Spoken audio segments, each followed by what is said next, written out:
So that is why today I'm proud to announce that I'm selecting our Attorney General, Ashley Moody, to serve as our next U.S. Senator.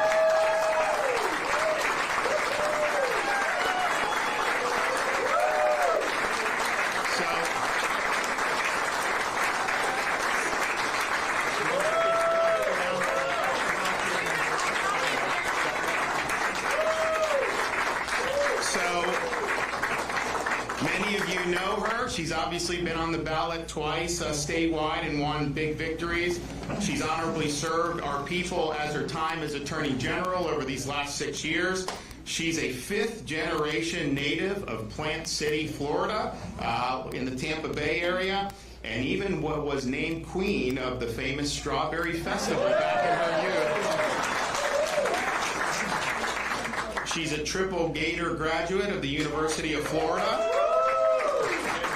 And she's built an impressive resume as a commercial litigator and as a federal prosecutor. When she was an assistant U.S. attorney here in the Middle District of Florida, she handled gun and fraud cases. Later, when she was in the Tampa Narcotics Division, she was recognized for her prosecutorial excellence by federal agencies. In 2007, she became Florida's youngest circuit court judge at the tender age of 31, where she championed initiatives for at-risk children and expanded access to legal representation for vulnerable Floridians.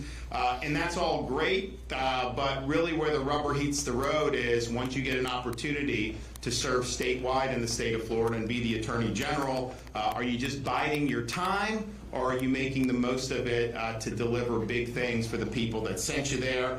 And I'm happy to say we've had an Attorney General who has been somebody that has acted time and time again to support the values that we all share, whether that's illegal immigration, opioid and fentanyl crisis, human trafficking. She has stood strong time and time again. Most recently, in this past year, filing lawsuits and joining lawsuits to take on the weaponization of law enforcement that targeted then candidate Donald Trump. She took on Jack Smith for his politically motivated persecution of the former president, fought back against the rogue Attorney General of New York for her politicizing justice, led the Florida investigation into the second Trump assassination attempt in Palm Beach, even as the federal government continues to try to block her efforts.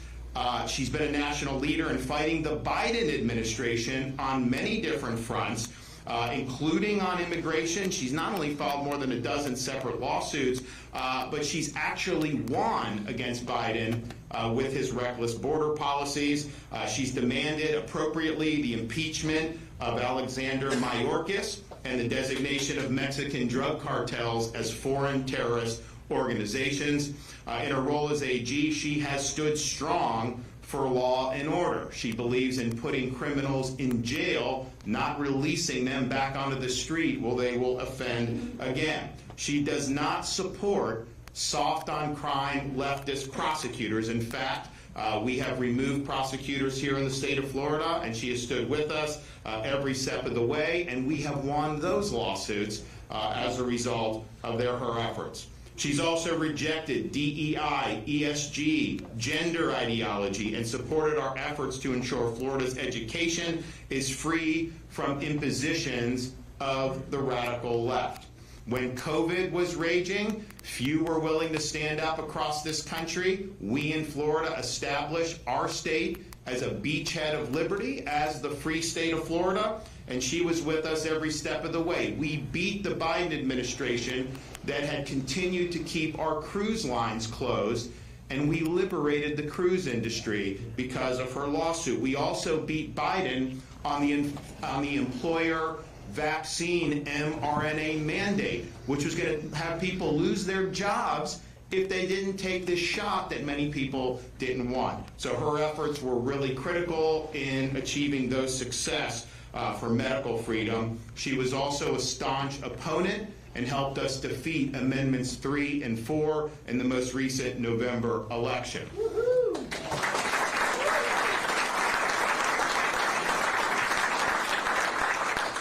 She sued in the Supreme Court against Harvard's race-based affirmative action discrimination admission process. She sued Biden administration to prevent brutal transgender surgeries on these minor kids. And she challenged the federal accreditor system to free university from politicized leftist accreditors. She's also fought to strengthen the security integrity of our elections here in the state of Florida, which we treat very significant. She has led prosecutions of voter fraud cases against illegal aliens who voted here in the state of Florida. She's also supported other states as they attempt to secure their election systems, including in Virginia, where she urged the Supreme Court to uphold their removal of illegal aliens from the voter rolls. When it was revealed that FEMA aid workers under President Biden discriminated against Trump supporters who were impacted by last year's hurricanes here in Florida, she filed a federal civil rights lawsuit against those who were responsible, and Florida still remains the first and only state to hold these people accountable for their political discrimination.